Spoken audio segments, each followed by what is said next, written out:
अजीज़ तलबा और तालिबात, स्टैंडर्ड 7 में आपका इस्तकबाल है। आइए साइंस सब्जेक्ट का chapter number 2 plants structure and functions, इसका हम लेक्चर नंबर 2 पेज नंबर 12 पर हैं। ये पहले लेक्चर के अंदर हमने प्लांट्स के बारे में बहुत सारी मालूमात हासिल किए थे। अभी जो हम इस चैप्टर के इस लेक्चर के अंदर पढ़ेंगे वो लीफ के बारे में मालूमात हासिल करेंगे। पार्ट्स ऑफ लीफ और different types of leaf. Dear students, leaves grows from the nodes on a stem. हमने कल के लेक्चर के अंदर पढ़ा था कि लीफ तने के ऊपर, स्टेम के ऊपर बीच बीच में नोड्स होते हैं, राउंड होता है, थोड़ा हिस्सा गोल मोटाई रहती है, उस हिस्से से ये जो है पत्ते निकलते हैं या ब्रांचेस निकलते हैं। तो यहाँ पर एक शक्ल दी गई है लीफ की। तो ये जो पहला पार्ट है लीफ बेस जिसको कहते हैं, जहां से स्टेम से वो पत्ता निकलना शुरू होता है, तो उसके बाद एक डंठल होती है उसके अंदर, जिसको पिटॉइल कहते हैं। क्या कहते हैं? पिटॉइल कहते हैं। और दो छोटे छोटे पत्ते वहां पर साइड में बताए गए हैं, स्टिपुल, जिसको गोशक कहते हैं। क्या कहते हैं? गोशक कहते हैं। और ये पूरा जो हिस्सा है, ये आपको दिखाई दे रहा है, ये हिस्सा ये पिटॉइल कहलाता है। फिर प्यारे बच्चों, ये जो पत्ते के बीच की जो लकीर रहती है ना, ये वाली बीच वाली, ये मिड वेन कहते हैं इसको, दरमियानी रग जिसको कहते हैं, जिसकी वजह से पत्ता दो हिस्सों में मुनकसिम हो जाता है। एक ही रहता है पत्ता, लेकिन पत्ते के दरमियान में होता है, इसलिए उसको मिड वेन कहते हैं। फिर ये साइड की जो है आप देख रहे हैं, ये इनको वेन कहते हैं। ये रगे रहती है, जैसे इंसान के जिस्म में भी है ना नसें रहती हैं, वैसे पत्तों के अंदर भी रहती है, बारीक बारीक भी रहती है अंदर, है ना, अंदर बारीक बारीक भी रहती है। फिर ये लीफ मार्जिन है, ये जो ऊपर की बॉर्डर दिखाई दे रही है आपको तस्वीर में, आप किताब में भी उसको अच्छी तरह से देख सकते हैं प्यारे बच्चों। ये लीफ मार्जिन कहते हैं इसको। क्या कहते हैं? लीफ मार्जिन कहते हैं। और पत्ते का सबसे आखिरी किनारा, जहां पत्ते बिल्कुल ये नोकदार रहता है, कैसा रहता है? नोकदार रहता है, इस हिस्से को लीफ अपेक्स कहते हैं। लीफ अपेक्स कहते हैं। Leaves grows from the nodes of a stem. Leaves are generally thin, flat, हमवार होते हैं, and green in color, हरे कलर के होते हैं। क्यों? कि पत्तों के जरिए से प्यारे बच्चों कौन सा अमल होता है? जो गिजा का अमल, फोटोसिंथेसिस का जो प्रोसेस है, उसके लिए पत्ते जो है वो अहम किरदार अदा करते हैं। और वो पत्ते चूंकि ग्रीन कलर के रहते हैं, वो एक अहम किरदार उसके जरिए से अदा होता है। The tip of the apex is called the leaf apex. ये ऊपर का हिस्सा, ये हमने यहाँ पर लिखे, इट मे बी पॉइंटेड और राउंडेड।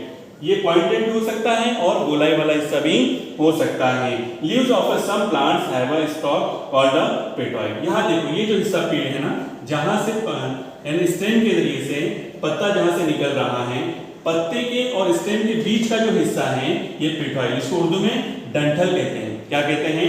डंठल कहते हैं। फिर यहाँ पर प्यारे बच्चों कुछ पत्तों की शक्लें बताई गई हैं, अलग अलग किस्म के पत्ते बताए गए हैं। सबसे पहला जो पत्ता यहाँ पर दिखाया जा रहा है, एंटायर लीफ। एंटायर लीफ की शक्ल को आप गौर से देखेंगे तो ये पता चलता है कि बिल्कुल ये सामने है ना, कोई डिजाइन नहीं है उस पर, कोई छुपा हुआ हिस्सा नहीं, बिल्कुल सामने और मुकम्मल शक्ल उसकी दिखाई दे रही है आंखों के सामने, इसलिए इसको मुकम्मल एंटायर लीफ कहते हैं। फिर प्यारे बच्चों दूसरी जो शक्ल है यहाँ पर डेंटेड है। क्या है? डेंटेड। जैसे हमारे दांतों की डिजाइन रहती है जिगजैग टाइप, बिल्कुल उसी तरह से ये पत्ते की शक्ल में अगर आप देखेंगे, और वो देखो लकड़ा काटने के लिए करवट का इस्तेमाल करते हैं, तो वो जिस तरह से डिजाइन होती है, बिल्कुल उसी तरह से ये पत्ते की भी डिजाइन होती है, दांतों की शक्ल की जैसी होती है, इसलिए इसको डेंटेड कहते हैं। दोनों तस्वीरों में आपको फर्क महसूस हो रहा है। फिर ये लोब्ड है, शिकस्ता जिसको कहेंगे, ये शक्ल में और ये शक्ल में फर्क दिखाई दे रहा है। ये पत्ते का जो शेप है, इस वजह से इसको लोब कहा जाता है। ये भी दरमियानी रग, तीनों इसमें पाई जाती है। तो ये कुछ पत्तों की किस्में हैं, पत्तों की। अब आइए हम यहाँ पर पत्ते किस किस तरह से दरख्तों पर पाए जाते हैं, कौन कौन सी शक्लें हैं, है ना, दरख्तों में पत्तों की पाई जाती हैं। अब हम देखेंगे सबसे पहला जो ये है शक्ल पत्तों की, कि पत्ते किस तरह से दरख्तों पर वजूद में आते हैं। तो ये यहाँ पर आप तस्वीर में देख रहे हैं, एक यहाँ से निकला है तो दूसरा थोड़ा उसके ऊपर से, दूसरा तीसरा थोड़ा उसके ऊपर से, आमने सामने नहीं है, थोड़ा ऊपर नीचे है, इसलिए इनको अल्टरनेट कहा गया। क्या कहा गया? अल्टरनेट कहा गया।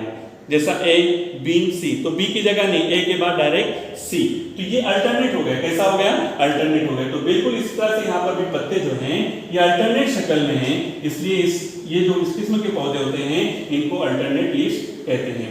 फिर डीक्यू सेट बिल मुकाबिल, आप तस्वीर में देख रहे हैं इस तरफ पत्ता इस पोजीशन में है, इस पोजीशन में है एक पत्ता, तो दूसरा पत्ता बिल्कुल उसके स्लोप में अपोजिट में है। फिर थोड़ा ऊपर देखे पत्ते अगर इस तरह से पत्ते हैं तो वो सामने वाला पत्ता उसके ऊपर बिल्कुल स्ट्रेट लेकिन अपोजिट में ही है वो भी, तो ये बिल मुकाबिल, क्या कहेंगे इसको?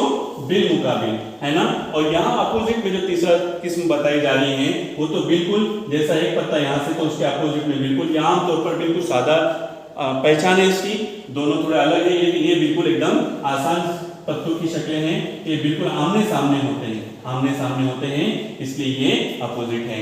फिर ये चौथी जो किस्म बताई जा रही है वर्ड है दायरे की शक्ल, क्योंकि पत्तों की शक्ल बाकायदा एक प्याले की शक्ल में है, गोलाई की शक्ल में रहती है, इसलिए इनको वर्ड लीफ कहते हैं। इस तरह के leaves of some plants have a single undivided leaves blade. यहाँ पर भी देखो जिन पत्तों में जैसा ये एक ही रंग पाई जाती हैं और वो डिवाइडेड नहीं होते हैं। An a single leaf is called simple leaves, मुफरद पत्ता, सिंपल लीव्स की एक ही पत्ता है, कोई दूसरी शक्लें उसमें नहीं है, सीधा साधा पत्ता रहता है, एक ही दरमियानी रंग रहती हैं, तो ऐसे पत्ते को सिंपल लीव्स कहते हैं। However other leaf blade of leaves in some plants is divided into many small parts. अलग अलग शक्लों के जरिए से वो पत्तों की जो है वो शक्ल दिखाई देती है, तो वो इस तरह के पत्तों को कंपाउंड लीव्स कहते हैं। क्या कहते हैं? कंपाउंड लीव्स कहते हैं। उर्दू में इसको कहते हैं मुरक्कब पत्ता। पत्तों की अलग अलग मुख्तलिफ शक्ल, एक ही लेकिन डिजाइन अलग अलग है। और सिंपल जो पत्ता रहता है एक ही पत्ता रहता है, दरमियानी रग रहती है और बस उसमें रगें बीच की रहती हैं और वो एक मुकम्मल शक्ल पाई जाती है, तो सिंगल पत्ता वो रहता है, इसलिए उसको मुफरद कहते हैं और कंपाउंड लीव्स हैं।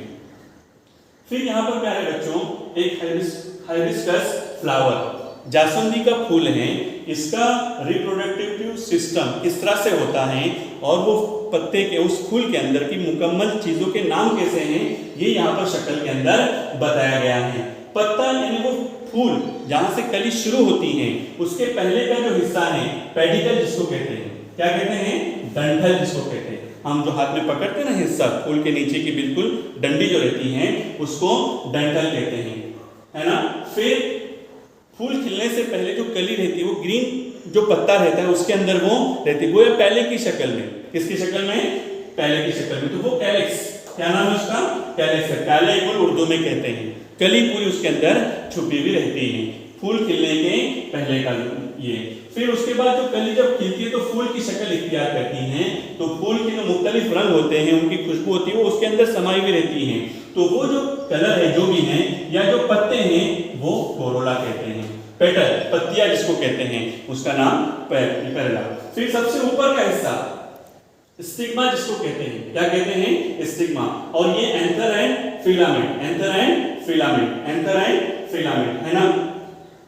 ये जो है male reproductive part of the flower, anther and filament. ये जो है ये हिस्सा ये एंथर एंड फिलामेंट, ये जो है ये male reproductive part of flowers, है ना।